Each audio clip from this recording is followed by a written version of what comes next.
नमस्कार दोस्तों, achievers academy YouTube channel में आपका स्वागत है।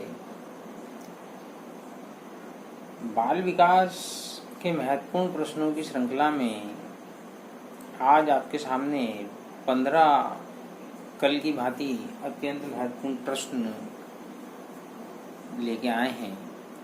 निश्चय ही आपकी एग्जाम्स के अंदर आपको काफ़ी मदद करेंगे। मित्रों, आपसे एक बात, यदि आपने अभी तक अपने इस चैनल को सब्सक्राइब नहीं किया हो तो सब्सक्राइब कर लिया करें।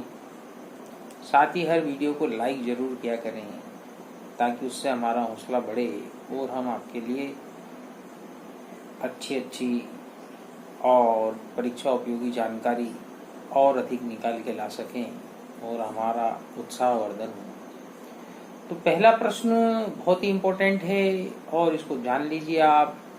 निम्न में से कौन सी अवधि यौवनारंभ कहलाती है? इसको अंग्रेजी में कहते हैं एज ऑफ प्यूबर्टी या हिंदी में वय संधि कहते हैं। यह एक लैटिन भाषा का शब्द है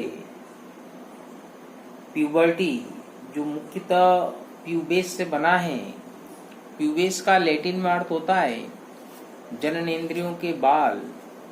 इससे साफ स्पष्ट है कि यह वह अवस्था होती है जब मानव की जननेंद्रियों पर बाल आने लगते हैं और ऐसा माना जाता है कि इस अवस्था में पुरुष एवं महिला प्रजनन योग्य हो जाते हैं।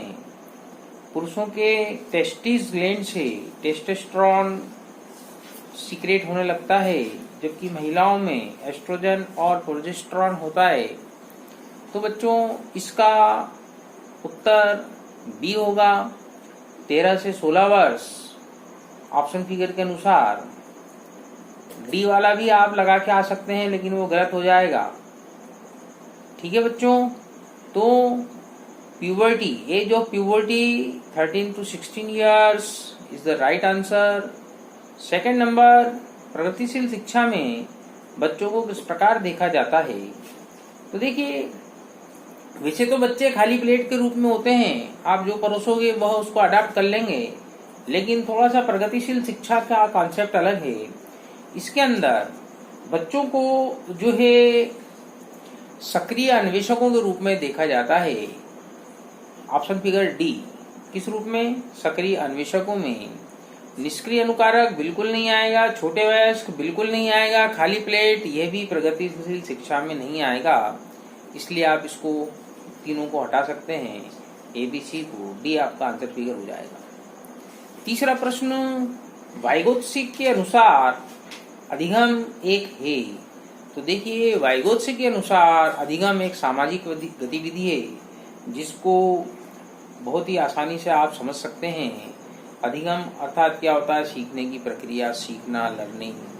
तो समाज में रहकर ही बालक या हम सब विभिन्न प्रकार से सीख सकते हैं और सीखते हैं। यही क्या है? आपके पास एक सामाजिक गतिविधि है। तो तीसरे प्रश्न का उत्तर क्या आएगा दोस्तों? अधिगम वाइगोत्स्की के अनुसार एक सामाजिक गतिविधि है। ये मित्रों, आपके पास चौथा प्रश्न है, बहुत ही इम्पोर्टेंट। ये पांचों प्रश्न बहुत ही अत्यंत महत्वपूर्ण है। ध्यान से देखिए, सुनिए। वह अवधि जो वयस्कता के संक्रमण की पहल करती है उसे क्या कहते हैं? किसकी मित्रों? वयस्कता के संक्रमण की पहल किशोरावस्था में होती है। देखिए, किशोरावस्था को स्टैनली हॉल ने बोला था यह नया जन्म का काल है, इसे न्यू बर्थ पीरियड। किशोरावस्था को ही परिवर्तन काल भी कहा जाता है। इसी के अंदर सर्वाधिक आपके शारीरिक परिवर्तन होते हैं। स्टैनली हॉल ने ही किशोरावस्था के लिए बोला यह दबाव, तूफान, संघर्ष एवं तनाव का काल होता है। किसका काल? Period of stress, period of storm, period of struggle, period of tension. Okay. इसी प्रकार किलपैट्रिक ने क्या कहा मित्रों? इसको जीवन का सबसे कठिन काल, the most difficult period of life. Okay. साथ ही इसको परिवर्ती अवस्था भी कहते हैं, इसको गोल्डन एज भी कहते हैं दोस्तों। स्वर्ण काल या स्प्रिंग सीजन, बसंत ऋतु काल, यहाँ पर समायोजन का अभाव हो जाता है, एब्सेंस ऑफ एडजस्टमेंट। मित्रों, इसी काल के अंदर देशभक्ति की भावना होती है, सर्वाधिक देशभक्ति की भावना, संवेग इसके अंदर अस्थिर होते हैं। और वीर पूजा की इसके अंदर क्या होती है दोस्तों, वीर पूजा की एकदम प्रवृत्ति एकदम प्रबल होती है। और वीर पूजा से अर्थ क्या हुआ, वीर पूजा अर्थात यदि कोई बालक किसी प्रसिद्ध व्यक्ति या विद्वान को अपना आदर्श मान लेता है तो उसके जैसे ही अपने आप को ढालने का प्रयास करता है, तो वीर पूजा। जैसे अभी वर्तमान काल में आपका भारत का क्रिकेट स्टार विराट कोहली, उसने दाढ़ी रख रखी है, सारे के सारे यंग बच्चों ने दाढ़ी रख रखी है। तो ये एक एग्जाम्पल है आपके पास किसका, सेंस ऑफ हीरोइक वर्शिप, मतलब वीर पूजा का। देखो मित्रों, सिर्फ प्रश्न देकर के समय पास करना हमारा उद्देश्य नहीं है, उससे संबंधित जो जो इम्पोर्टेंट प्रश्न बनते हैं वही हमारा उद्देश्य है। कृपया आप वीडियो पूरी देखा करें, आपका विकास होगा। इसी काल को दिवा स्वप्न की प्रवृत्ति भी कहते हैं, टेंडेंसी ऑफ डे ड्रीमिंग। बहुत सपने देखता है व्यक्ति कि वो ऐसा कर लेगा वैसा कर लेगा। ये चहुमुखी विकास का भी एक काल होता है, इसमें शारीरिक विकास, मानसिक, सामाजिक और संवेगात्मक विकास होते हैं दोस्तों। साथ ही इसमें अमूर्त चिंतन की अवस्था होती है, स्टेज ऑफ एब्स्ट्रैक्ट थिंकिंग। आप सभी जानते हैं अमूर्त चिंतन क्या होता है। देखिए, पीढ़ियों का अंतर हो जाने से यहाँ पर क्या हो जाते हैं, वैचारिक मतभेद हो जाते हैं। तो ये क्या थी किशोरावस्था की विशेषताएं। दोस्तों, 5वां प्रश्न, चाइल्डहुड एंड सोसाइटी के लेखक कौन है, जो आपको बाल विकास की अवधारणा का जो पहला लेक्चर दिया था हमने, उसके अंदर भी ये बताया था। चाइल्डहुड एंड सोसाइटी की जो स्थापना है वो की थी एरिक्सन ने। फिर बच्चों आती है उलझन की अवस्था कौन सी होती है, कौन सी उलझन की अवस्था, किशोरावस्था होती है। अभी हाल मैंने आपको जो है इसके अंदर बताया कि इसके अंदर दिवा स्वप्न की भी स्थिति हो जाती है। तो ये उलझन की अवस्था कौन सी होती है दोस्तों, इसके अंदर आपके पास पूर्व किशोरावस्था आएगी। छंदम परिपक्वता का काल कौन सा होता है, तो छंदम परिपक्वता का काल उत्तर बाल्यावस्था या पूर्व किशोरावस्था। तो इसके अंदर सर्वाधिक जो है उत्तर बाल्यावस्था ही इसका उत्तर सबसे सही उत्तर है। फिर देखिए, बच्चा किस उम्र में भाषा की समझ दिखाना शुरू कर देता है। अब देखिए, भाषा की समझ, इसका अर्थ ये नहीं हो गया दोस्तों कि जो है वो मतलब बोलने लग जाएगा। कोई जरूरी नहीं है कि भाषा की समझ सिर्फ बोलने वाले को ही आए। किसी व्यक्ति को समझ लेना, किसी के हाव भाव को समझ लेना ही क्या कहलाती है, वो भाषा की समझ। तो इसका उत्तर है आपके पास बच्चों 6 माह की उम्र से वो भाषा की समझ दिखाना प्रारंभ कर देता है। दूसरा, आप समझें कि भाषा जो है, भाषा कितने प्रकार की होती है। तो दोस्तों आप समझ लीजिए, भाषा 3 प्रकार की होती है। एक वाचिक भाषा या मौखिक भाषा, जिसे ओरल लैंग्वेज कहते हैं, आप समझ सकते हैं, जिसमें आपको वाक्यों को वाणी के रूप में आप बोल करके व्यक्त करते हैं। नंबर दूसरी भाषा क्या आती है, सांकेतिक भाषा। इसका सांकेतिक भाषा के अंदर क्या होता है कि कोई मूक बधिर व्यक्ति का वार्तालाप करते हैं, या आप जब ट्रैफिक सिग्नल पार करते हैं तो वहाँ जो ट्रैफिक चौराहे पर पुलिस वाला खड़ा होता है वो बोल करके थोड़ी बताता है, वो इशारा करके बताता है। वो नंबर तीसरी भाषा से आप सब अच्छी तरह जानते हैं कि जो तीसरी भाषा होती है राइटिंग भाषा, जिसमें आप जो है एग्जामिनर जो आपसे प्रश्न पूछता है उसका लिख करके उत्तर बताते हैं। अब इसी के अनुसार आपके पास देखिए एक प्रश्न और बनता है कि बच्चा कितने कितने समय में कितने कितने शब्द सीख जाता है। तो 8 माह तक बच्चा कोई शब्द नहीं सीख पाता बच्चों। फिर वो जो है जब 10 माह का होता है तो एक ही शब्द सीखता है, जैसे माँ माँ ऐसे करता है। लेकिन जैसे ही 2 माह का होता है तो 2 शब्द की ओर उसमें वृद्धि हो जाती है और 3 शब्द सीख जाता है वो 15 माह की अवस्था तक वो 19 शब्द सीख लेता है। ओके बच्चों, फिर जब जो वो है 3 वर्ष, 3.25 साढ़े 3 वर्ष तक 22 शब्द सीख लेता है। 1 वर्ष और 9 माह के अंदर 22 शब्द सीख लेता है। 2 वर्ष के अंदर वो 118 शब्द सीख जाता है और इसी प्रकार वो आगे बढ़ता चला जाता है। मुख्यतः पहला शब्द सीखने में उसको बच्चे को 10 माह का समय लग जाता है। ये आपके लिए क्या है, बहुत ही इम्पोर्टेंट है बच्चों। 9वां प्रश्न जो है, निम्न में से कौन प्राथमिक सामाजिकरण का माध्यम है। तो तो बच्चों इसमें तो सोचने की भी आवश्यकता नहीं पड़ेगी, आपको इसका परिवार आ जाएगा आंसर। नंबर 10वां, परिवार एवं पास पड़ोस बच्चों के सामाजिकरण की। नंबर ए, मनोवैज्ञानिक एजेंसियां हैं, प्राथमिक एजेंसियां हैं, मध्य एजेंसियां हैं या द्वितीयक एजेंसियां हैं। तो इसके अंदर भी आपको समझने की मतलब ज्यादा दिमाग पर बोझ डालने की आवश्यकता नहीं है। ये भी क्या है, परिवार एवं आस पड़ोस पास पड़ोस बच्चों की प्राथमिक एजेंसियां हैं दोस्तों। फिर नंबर 11वां प्रश्न बहुत ही इंपोर्टेंट, हालांकि सारे प्रश्न पूछे हुए ही हैं बार बार।